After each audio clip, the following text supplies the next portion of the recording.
Hello there, you gorgeous bunch.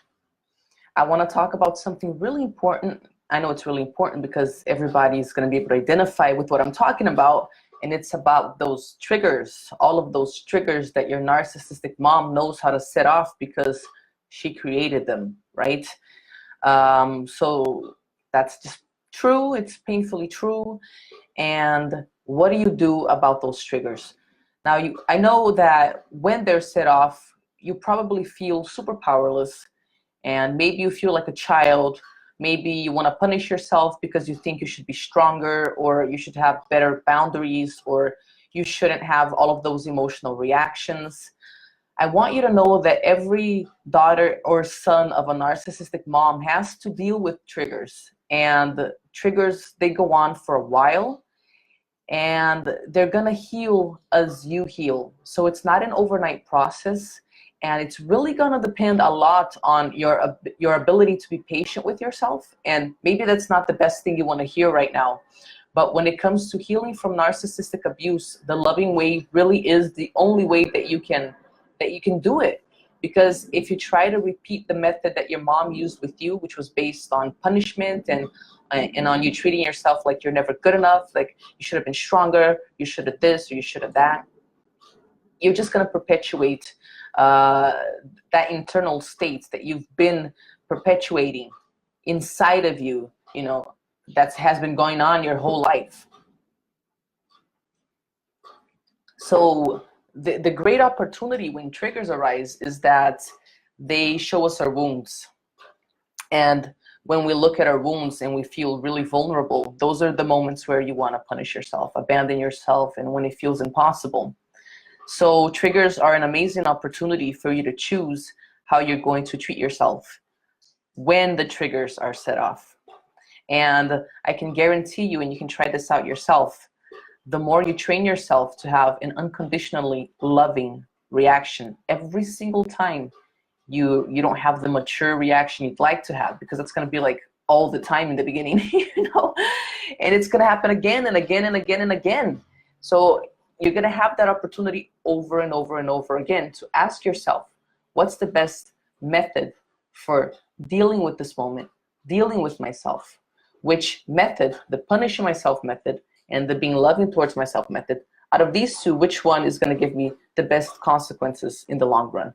And then just observe that and keep observing the consequences and learn how to choose the loving response unconditionally, because that's going to revolutionize the way that you feel about yourself. Now,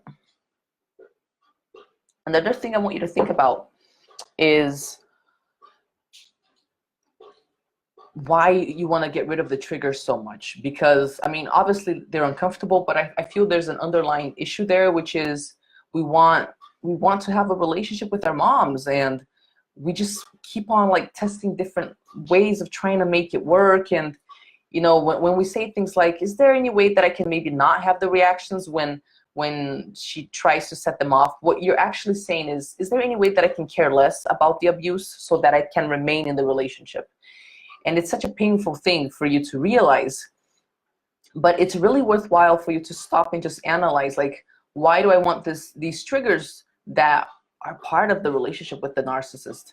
Why do I want them to go away? Is it because I just want to make it work, And again, that's resistance to the fact that maybe it's not gonna work ever, And so it's worthwhile to be aware of any sort of resistance. That takes a while for us to deal with, okay? Also, I just want to validate that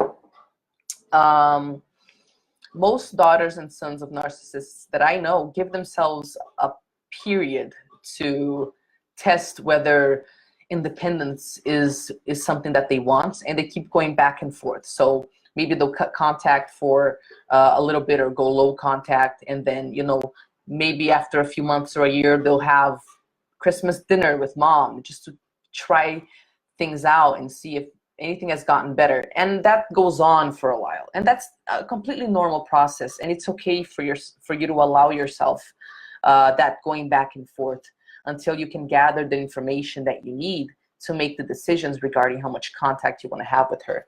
And know that it's normal. Just be aware that that's what you're doing. Be aware that you're gathering information so that you may define for yourself what it is that you want from your relationship with your mom, or that you're willing to take or put up with.